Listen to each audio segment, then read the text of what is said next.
আসসালামু আলাইকুম, welcome to my channel Liza's blog. সবাই কেমন আছো?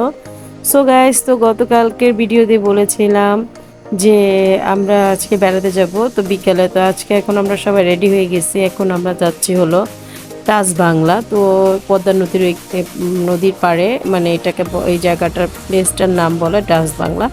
তো সবাই আমরা যাচ্ছি, এখন বাসা থেকে বের হয়ে গেছি, দেখতেই পাচ্ছো। তো আমার সাথে আছে আমার মা, আমার ছোট আন্টি, আমার খালাতো বোন, আমার দুই মেয়ে, আমার ছেলে আর আমি। তো আমরা এই এই কয়েকজনই আমরা সবাই যাচ্ছি। তো দেখতে থাকো আমরা ওখানে যে কি কি করছি, কি খাবো, সব কিছুই দেখতে থাকো।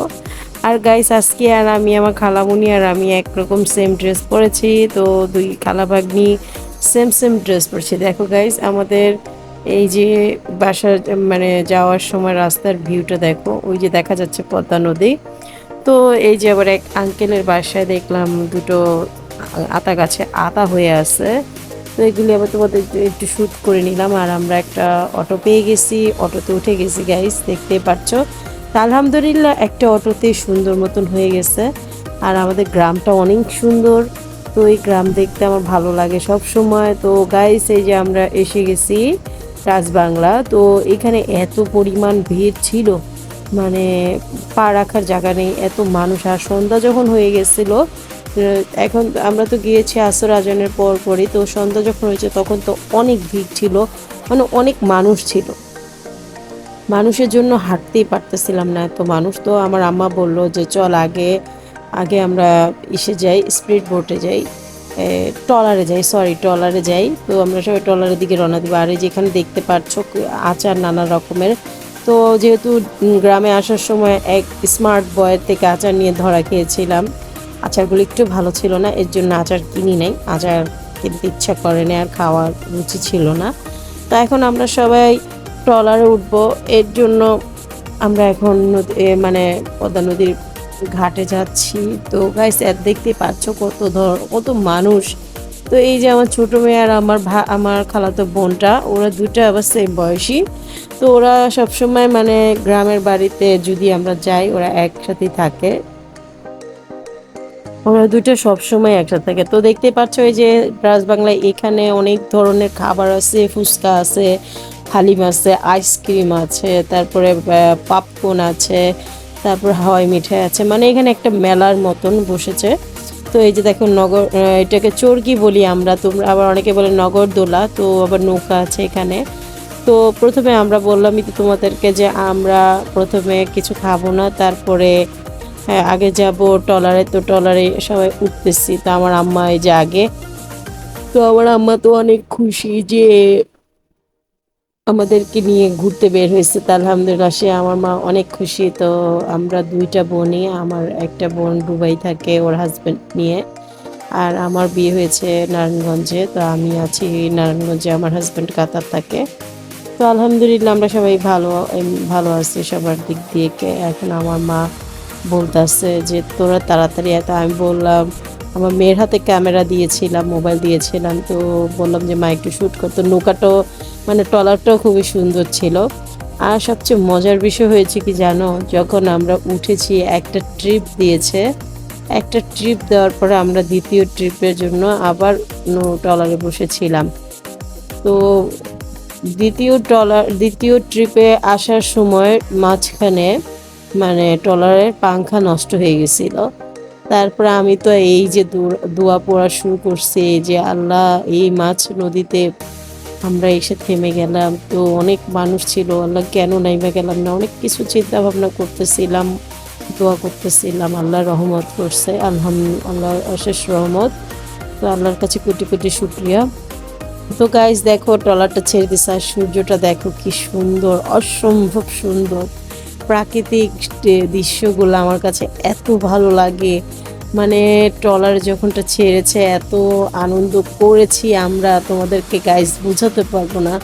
আলহামদুলিল্লাহ আমরা অনেক আনন্দ করেছি। দেখতেই পারতেছ কি সুন্দর, অসম্ভব সুন্দর প্রাকৃতিক দৃশ্য। দেখো সূর্য মামাটা এখন আস্তে আস্তে নিচের দিকে চলে যাবে, ডুবে যাবে, সন্ধ্যা হয়ে আসতেছিল।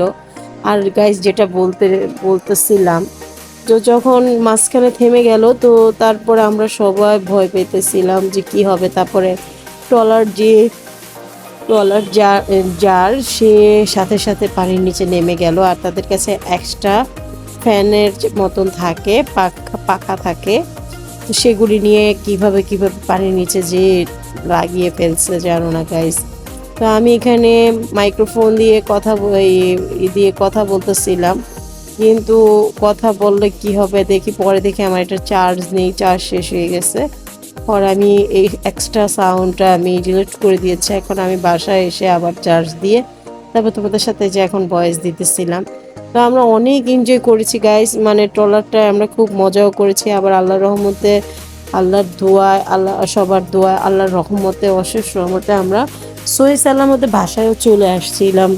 তো আলহামদুলিল্লাহ আল্লাহর কাছে, কিন্তু সেদিনকার ট্রিপটা অনেক ভালো ছিল আমাদের। তো গাইস দেখো এই সিনটা কে তোমাদের কার কার ভালো লাগছে অবশ্যই আমাকে বলবো। অবশ্যই আমি জানি আমার যারা ফ্যান আছো তোমাদের এই ভিউগুলি তোমাদের ভালো লাগবে। তো আমি আবার চেয়ারের থেকে এসে এই যে ট্রলারের মাথায় এসে বসেছি ভিউটা নেওয়ার জন্য। অসম্ভব সুন্দর, মানে আমি তোমাদেরকে কি বলবো, আমার মুখ দিয়ে ভাষা আসতেছিল না। আমার কাছে এত ভালো লাগতেছিল, আমার ইচ্ছা করতেছিল আমি এখানে সারা বছর সারা দিন মানে এখানে থাকি, ঘুমাই। তো আমার আম্মু আবার আমার সাথে আস্তে আস্তে বলতেছে আমিও আসবো। তাই আমি বললাম আসো আম্মু। আমরা দুই মা মেয়ে ছবি তুললাম একসাথে, তারপরে গলা ধরে ছবি তুললাম। আর আমিও ভিডিও করতেছিলাম, আমার আম্মা ফোন করতেছে। আর আমার ছোট বোনটা আবার ফোন দিয়েছিল দুবাই থেকে, তো বলতেছে তারা আনন্দ কর আর আমি এখান থেকে দেখতে থাকি আর আমি আমার কষ্ট লাগুক। তারপরে আমরা ট্রলার থেকে নেমে গেছি। তো আলহামদুলিল্লাহ নামার পর আমরা নগরদোলায় উঠবো, আমি আর আরাফাত আর আমার ছোট মেয়েটা উঠবো। তো সিরিয়াল এত মানুষ ছিল, কার আগে কে উঠবে মানে সেই অবস্থা, আমার মাথার মধ্যে এটা লেগেছিল, দেখতেই পারতাছো। তো অনেক মানুষ, মানে কার আগে কে উঠে যাবে সেইটা কোনো নেই। তো আলহামদুলিল্লাহ উঠে গেছি অবশেষে। তো ওঠার পরে তো আমার ছেলে মেয়ে অনেক এনজয় করেছে, তারা অনেক খুশি, তারা অনেক হ্যাপি। তো আলহামদুলিল্লাহ তারা অনেক আনন্দ করছে। তারপরে আমার বড় মেয়েটা আমি বলছি আর একটু দূরের থেকে শ্যুট নিতে, ও কাছের থেকে শ্যুট নিছে। তো সেই মুহূর্তে আবার আমার এটা চার্জ শেষ হয়ে গেছিলো, অফ হয়ে গেছিলো, এই জন্য আর মানে ও বেশিক্ষণ শ্যুট নিতে পারেনি। যতটুকু নিয়েছে তা আমি হ্যাপি যে আমার মেয়েটা এতটুকু শ্যুট নিয়েছে।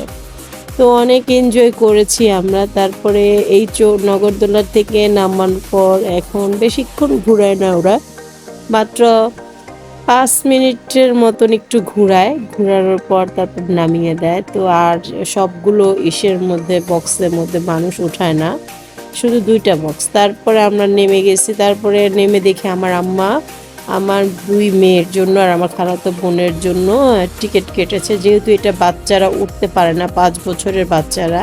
তো আমার ছেলে অনেক কান্না করেছে এটার মধ্যে উঠবে, তো এইটাতে উঠলে হার্টে অনেক সময় মানে বাচ্চাদের সমস্যা হয়, এই জন্য আমি উঠাই নাই। তারপর উঠার পরে আমরা এই হালিম খেতে আসছি মামার কাছে। তো এখন একজন বলতেছে হালিম খাবে, আরেকজন বলতেছে হালিম খাবে না। তারপর আবার সবাই বলতেছে, কেউ বলতেছে ফুচকা খাবে। তো আমি বললাম যে ঠিক আছে চলো গাইস আমরা আগে ফুচকা খাই, তো এখানে বসে লাভ নেই, যাওয়ার সময় আমরা হালিম কিনে নিয়ে যাব, বাসায় যেয়ে তারপরে আমরা খাবো। তারপরে আবার খালামণি বললো যে ঠিক আছে। তো আমার আম্মার আবার অনেক গরম লাগতেছিল, তো সবার জন্য আমি আবার এই আখের রস নিয়ে নিলাম, যে সবাই 1 গ্লাস করে আখের রস খাও। আর এত গরম পড়ছিল, মানে কি বলবো, অসম্ভব গরম পড়ছে। তো এই গরমে একদিক দিয়ে ভালো হয়েছে যে ঘোরা শেষ হয়ে গেছে। তো এত গরম, তো আমার খালামুনি আবার খাবে না, তো আমরা সবাই খেয়েছি, ও খাবে না। তো আম্মু বারবার বলতেছে তুই একটু খা, কিন্তু না। এই যে গাইস দেখো আমারটা, তা আমিও খাইলাম, খুব ভালো লাগলো, আমার কাছে ঠান্ডা হয়ে গেছে একদম কলিজাটা। তারপর আমার ছেলেও খাইতেছিল। আর এই যে এখানে আবার পাশের স্টলে আসছি, পাশের স্টলে আসার পরে দেখি এই যে সুন্দর করে রাউন্ড করে এই যে কালারফুল পপকর্ন আছে এখানে, তারপরে এই যে আলু ভাজা আছে। তো আমি আমার আন্টিকে জিজ্ঞেস করতেছি কেমন, আন্টি বলতেছে সুপার। তারপরে এখানে চটপট ফুচকা খাবে সবাই, তো আমি প্রথমে ফুচকা নিয়েছি 1 প্লেট, আমি বলছি খেতে পারলে আবার নিব। খাওয়ার পরে সবারটাই ভালো লাগছে, আবার নিয়েছিলাম। আর এখানে আগুন ফুচকা বিক্রি করে, তা আমি আবার জিজ্ঞেস করলাম যে আগুন ফুচকা কত করে, 1 পিস 20 টাকা করে। কিন্তু আমাদের ভিতরে কেউই খাওয়ার সাহস করে নাই, তো আমিও করি নাই, এর জন্য আর অর্ডারও করি নাই। তো এই ভাইয়াটা ফুচকা বানাচ্ছিল আর এক এক রকমের ইয়ে সস, মানে কি বলে এটাকে, টক, এক এক রকমের টক আমার খালামুনি আবার দিয়ে দিতেছে আর আমরা একটা একটা করে নিয়ে খাচ্ছিলাম। তো প্রথম আমি দিচ্ছিলাম, তারপর পড়ে যাচ্ছিল, পড়ে যাওয়াতে আন্টি বলতেছে আচ্ছা তুই আমার মেয়েকে বলতেছে তুমি জেরিফা তুমি ধরো, আমি আমি সবারটা দিই। তারপর আমরা এই যে আমি একটা খেয়ে নিলাম গাইজ, দেখতে পারতাছো, আর এই যে আমার খালামুনি এখন দিয়ে দিবে সবারটা দেওয়ার পরে এখন দিয়ে দিবে, দেখতেই পাচ্ছ। তো অনেক মজা ছিল, ফুচকাটাও অসাধারণ ছিল, ফুচকাটা খুবই ভালো ছিল আলহামদুলিল্লাহ। তো গাইস এই যে দেখতে পাচ্ছ আজকে আমরা অনেক এনজয় করেছি। আর আজকের ব্লগটা কেমন লাগছে অবশ্যই কমেন্ট করে বলবা, অবশ্যই কমেন্ট করে বলবা। আমরা যেহেতু আমি যাই করেছি, যাই মানে যতটুকু পেরেছি তোমাদের মাঝে তো তুলে ধরতে চেষ্টা করছি, অবশ্যই কমেন্ট করে আমাকে জানাবার, ভালো লাগলে অবশ্যই লাইক শেয়ার কমেন্ট আর সাবস্ক্রাইব করবে। তো আমি আবার চলে যাব আগামীকালকে, তো এর জন্য আজকের ভিডিওটা এই পর্যন্তই থাকবে, কারণ এই ঘোরাঘুরির মাঝখানেই থাকবে। পরবর্তী ভিডিওটা দেখা যাবে যে আমি চলে গেছি নারায়ণগঞ্জে, সেই ভিডিওটা দেখবে তোমরা। তো এই যে আমরা এখন হালিম নিচ্ছি পার্সেল করে, একদম বক্স করে নিয়ে যাব, কারণ এখন এই গরমের মধ্যে যেহেতু ফুচকা লাচ্ছি খেয়েছি, আবার সবার জন্য কোল্ড ড্রিঙ্কস নিয়েছি, এর জন্য আর খাওয়ার মুড নেই। তো এর জন্য আমি এখন সবার জন্য বাসায় নিয়ে যাব। আর এখানে এই আঙ্কেলটা কাবাব ভাত ছিল, তো দেখে লোভ লাগতেছিল, কিন্তু গরমের জন্য কিছুই খেতে ইচ্ছা করতেছিল না। তো আজকের মতন এই পর্যন্তই গাইস, ভালো লাগলে অবশ্যই লাইক শেয়ার কমেন্ট আর সাবস্ক্রাইব করবে, আর প্লিজ আমার পাশে থাকবে। দেখা হবে নতুন কোনো ভিডিওতে। আল্লাহ হাফেজ।